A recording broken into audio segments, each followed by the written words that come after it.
Всем привет! Меня зовут Вика. Давайте посмотрим новый расклад Таро для мужчин. Кто же не может вас забыть?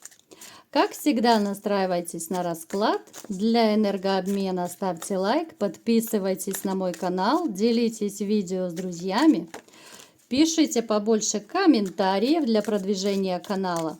И смотрим, в каких энергиях вы находитесь. Больно, очень больно сделала вам любимая женщина. Женщина, которая и сейчас настроена к вам очень агрессивно. Да причем я вам скажу, знаете, вот когда-то вы ее любили, сейчас вы тоже настроены настолько негативно. Вернее, вы настроены вынужденно так, да, из-за того, что вам причинили боль, из-за того, что вас предали, из-за того, что вот десятки мечей, так скажем, да, вставили в спину, из-за этого вы к ней стали так относиться. Когда-то была любовь, безумная любовь была, но сейчас не об этом. Вы человек на самом деле такой очень уверенный в себе. Вас по жизни довольно тяжело сломить, но этой женщине удалось вас сломить, к сожалению. Какой-то период было невыносимо больно, было невыносимо плохо.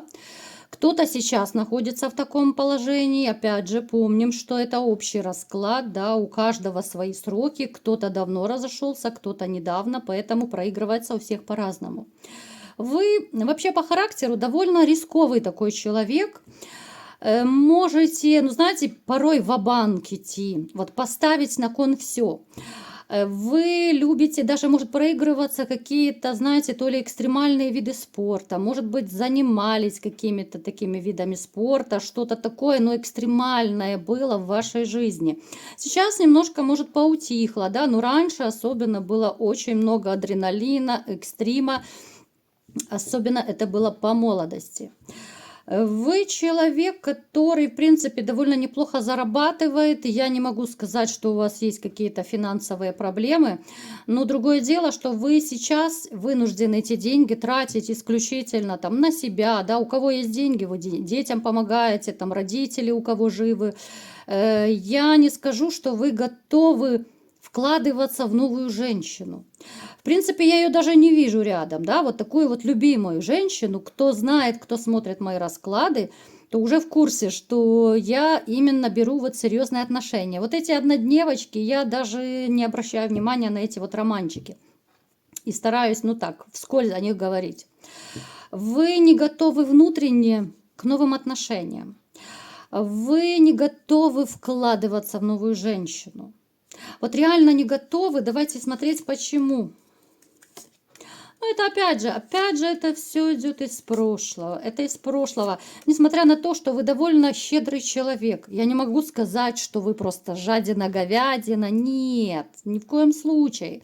Вы очень щедрая такая душа. Вы человек, который вообще по жизни, да, вот вы ради близких, там, ради друзей, тем более ради семьи, вы отдадите последнюю рубашку, последнюю копейку. Но вот из-за той боли, которую вы пережили, либо же сейчас кто-то проживает еще, вы не готовы.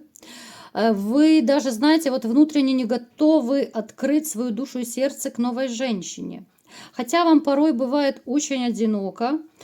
И не спасают даже те друзья-приятели, которые у вас есть. Да, у вас есть там пара-тройка таких более-менее надежных, скажем так, друзей-приятелей. Но даже посиделки с ними не спасают. Не спасают именно от этого вот внутреннего состояния, от одиночества какого-то, да. Не спасают никакие уговоры, да. Здесь может проигрываться, что даже ваши друзья-приятели могут вам как бы рекомендовать, да, говорить, что вот давай познакомлю, у меня есть такая суперская классная знакомая, одинокая, давай я там познакомлю вас. Нет, вот вы отказываетесь. Вот женщины у вас сейчас так, вот знаете, табу. Женщины в плане серьезных отношений. Про семью новую мы сейчас даже речи не ведем. Вы человек вообще, который, знаете, вы настолько открытая душа, вот вообще, когда общаетесь, вы очень открытый. Вы вообще живете душой и сердцем. Вот вы не умеете быть каким-то лукавым, ну, не умеете быть расчетливым, продуманным таким, да, вот. Хотя сейчас в мире очень много таких людей, которые будут изворачиваться, выворачиваться, что-то хитрить, мудрить, да, вот, ну, просто на раз-два. Я вам скажу, вы даже обманывать, как правило, ну, как-то не умеете. Вы даже если по мелочевке это делаете, но это как-то неумело, вас очень легко можно раскусить, да, то, что вы сказали неправду, даже в мелочах. Ну и плюс вы стараетесь это не делать, потому что вам очень некомфортно, вы не любите всего этого. Вы любите правду, вы любите качество, это всего касается. Вы любите постоянство. Опять же, это касается всех сфер жизни. Если одна женщина, то одна. Если работа, да, то вы вот стараетесь как-то, ну, быть на одной работе, да, а не так, как есть люди, которые там пару лет на одной поработали, не понравилось, ушли на другую, потом на третью. То есть вы любите во всем постоянство, вы даже, ну, особо мебель не любите в доме переставлять, да, вот как бывает некоторые. Переставляют чуть ли не каждый месяц. Шкафы, кровати, диваны передвигают, да, вот как душа пожелает. Стабильность, постоянство – это ваш такой конек. Но я вам скажу, что несмотря на то, что вы человек вот души и сердца, да, вот такой довольно ранимый вы. Вот вы ранимый, и есть такие моменты, которые заставляют вас быть иногда жестче, да. Это какие-то, ну, не очень приятные моменты, связанные особенно с прошлым, да, вот с бывшей, с какими-то решениями проблем. Это могут быть какие-то даже рабочие моменты, но они редкие, где вы проявляете такую твердость, ну, чрезмерную твердость, а потом вы сами можете быть в шоке, что кого-то обидели, да, случайно. Вот вспылил, может быть, да, вот как-то более резко ответил, как-то отреагировал не так, да. Вот ваша мягкость, она иногда переходит в жесткость, да. То есть, опять же, такие моменты – это ваша такая защита, это ваш, ну, это такой, знаете, даже вот не знаю, как правильно подобрать слова, но это реально защита, это как маска ваша какая-то. Вы на самом деле совершенно другой человек. Вы, если кого-то обидите, у вас потом будут, знаете, кошки скрести на душе. Вы будете ходить, думать постоянно, а вдруг вы кого-то обидели, будет совесть мучать. Ну вот в таком плане. Уж слишком вы какой-то совестливый, что ли. Так, что же еще происходит в вашей жизни? Либо же происходило? Вы верите в судьбу.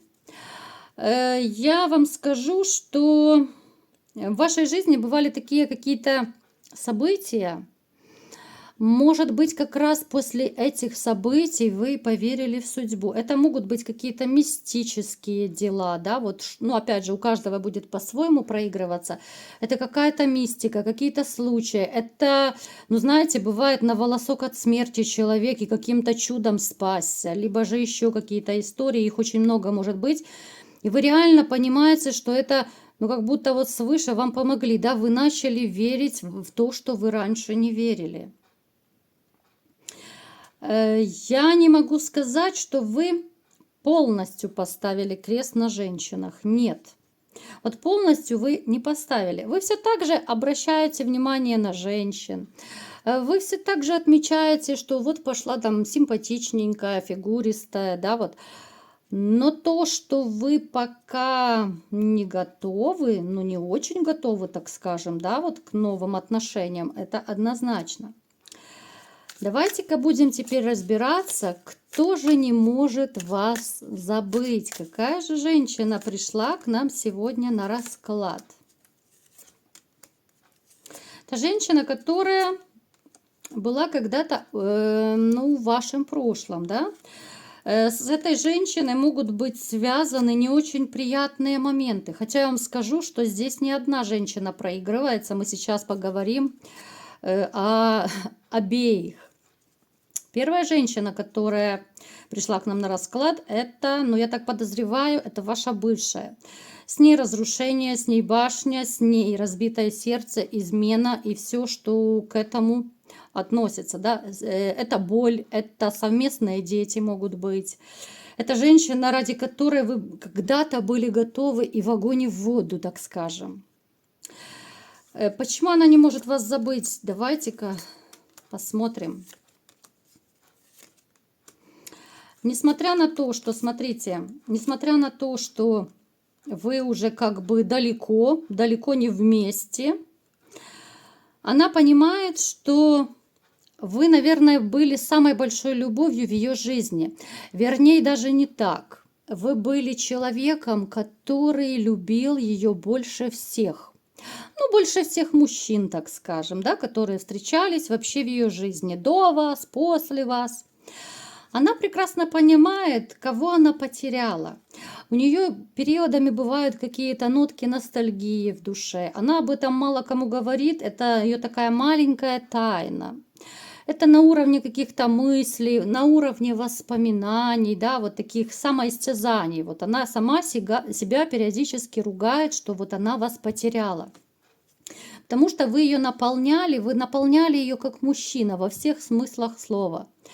Вы давали ей чувства, вы давали эмоции, вы давали ей финансы, да, все, что можно, заботу, нежность, ласку, да.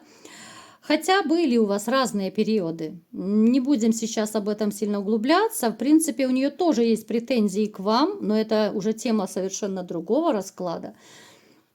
Но она понимает, что вы тот человек, за которого нужно было держаться. Это, знаете, из той серии, что не такой уж он и плохой. Потому что часто женщины, почему вот начинают изменять, да? У кого-то, понятно, что, извините, блядские гены прабабушки, да, без обид, никаких бабушек я не обижаю, ну просто есть такое выражение. У кого-то это какие-то претензии к мужчине, ну чепуховые претензии, назовем их так. Это претензии, после которых женщина через время начинает понимать, что да, ну это чепуха, в принципе, это можно пережить, да, это можно просто сесть, поговорить, и все, и этих претензий уже не будет. Мужчина просто исправится. Сейчас она вот понимает, что не нужно было делать то, что она делала. Это касается, конечно же, измены. Она сейчас понимает, что, в общем-то, она никому по большому счету и не нужна. Когда-то она была нужна вам. Сейчас она понимает, что мужчины вашего уровня, вашего отношения к ней, она не встретила, и она уже начинает сомневаться, что она вообще встретит такого человека. Здесь такая, знаете, проблемка, когда человек... Я прям не скажу, что она безумно жалеет. Ну, нотки ностальгии, каких-то вот сожалений таких вот у нее присутствуют. Хотя, опять же, повторюсь, претензии к вам есть. Это женщина, которая, она, знаете, она, опять же, не без магии. Вот из расклада в расклад почему-то я прям удивляюсь, да, вот переходят у нас женщины, которые каким-то образом причастны к магии. Либо же она сама этим занималась, либо же она кому-то ходила. Она пыталась, я вам скажу, вот она пыталась вас удержать. У нее не получилось. Вот она пыталась вас удержать с помощью магии, вернуть, удержать. Этого не получилось.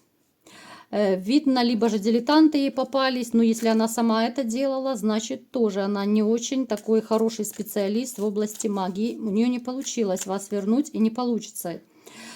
Здесь именно, знаете, здесь какое-то такое сожаление. Я бы даже сказала, что вот если честно, она немножко даже скучает за вами. Она скучает за тем состоянием, которое было при вас. Она скучает за вашим отношением, потому что больше ни один мужчина после вас так к ней не относился, ну и до вас тоже, я так думаю. Вот вы ее задаривали, да, у нас даже на дне колоды, вы задаривали ее деньгами, подарками. Понятно, что это, ну, в меру возможности каждого, у каждого из вас свои достатки, это понятно. Но вот она за этим ностальгирует, она скучает. Конечно же, она этого не покажет. Может даже проигрываться, что она при встрече, при общении с вами, наоборот, будет как-то в штыки вас воспринимать, да. Она может как-то агрессивно себя вести, вот с претензиями, вот в таком вот ключе. Но это всего лишь блеф, это всего лишь показное, поверьте мне. Она, ребята, не может вас забыть. Далее, следующая наша интрига. Какая еще женщина не может вас забыть? Вот их целых две. Так, что это за женщина? Вторая женщина помоложе. Вот знаете, с этой женщиной, сейчас я уточню, вот с этой женщиной вас связывает вот далекое-далекое прошлое. Вы каким-то образом с ней пересекались, да? Опять же, это будет у всех по-своему проигрываться, но я склоняюсь к тому, что это, знаете, опять же, может проиграться. У кого-то это старая знакомая, у кого-то это бывшая, там, я не знаю, сокурсница, может быть, вместе учились, вместе работали, может быть, это бывшая соседка, да? Это была, так, ну, вернее, она есть, да? Это женщина, которая, ну, была тайно в вас влюблена. Вот вы общались вместе, вы даже, возможно, не догадывались. Хотя может проигрываться, что кто-то из вас и догадывался, что вот вы общались с женщиной, видели, что она с вами флиртует, она как-то вот пытается как-то заманить к себе, да, вот намеки какие-то. Ну, мужчины это прекрасно все тоже чувствуют, ощущают и видят.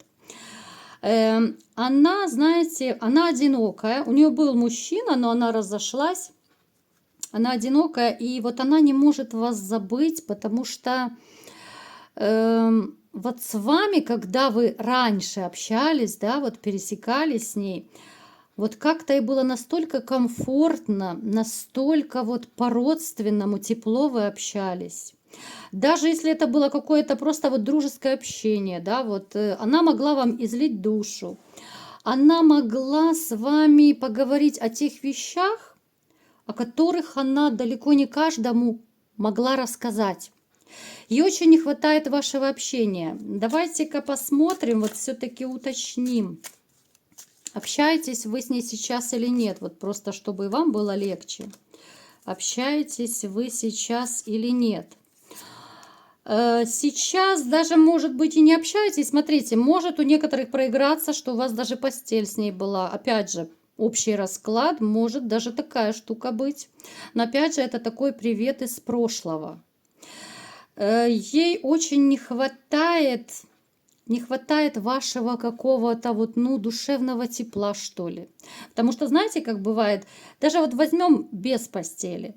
Бывает, общаешься с человеком, и ты понимаешь, что тебе настолько комфортно, классно с ним общаться, это твоя родная душа, тебе настолько как-то, ну, безопасно, вот особенно у женщин, это ощущение безопасности рядом с мужчиной. Вот такого плана было ощущение у нее. Ей очень этого не хватает. Она скучает по вашему общению, она скучает по тем временам, когда вы были вместе. В принципе, я вам скажу, что даже вот если вы сейчас, ну, скорее всего, вы по какой-то причине разорвали общение, да, кто-то переехал, может быть, на новое место жительства, кто-то ушел там, я не знаю, может быть, на другую работу, ну, то есть как-то вот разошлись пути дороги ваши.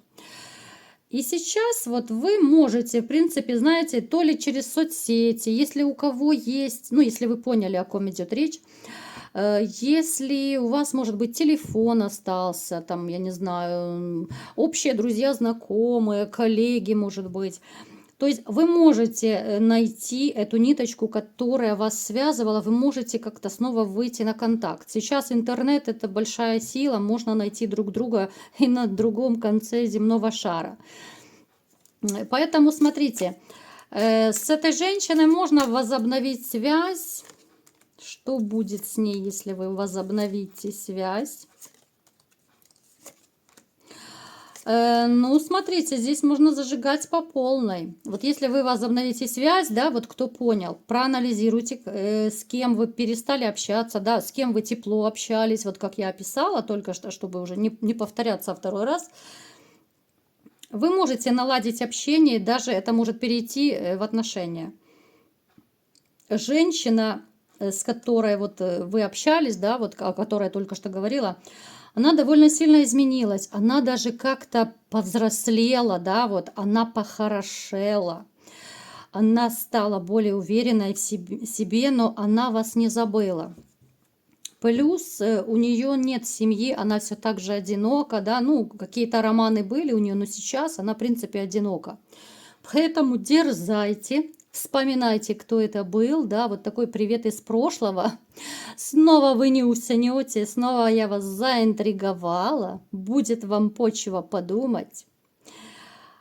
И дерзайте, ребятушки, дерзайте навстречу новым отношениям. Вот такой был расклад. Кому понравился, ставьте лайк, подписывайтесь на мой канал, делитесь видео с друзьями. И всем пока!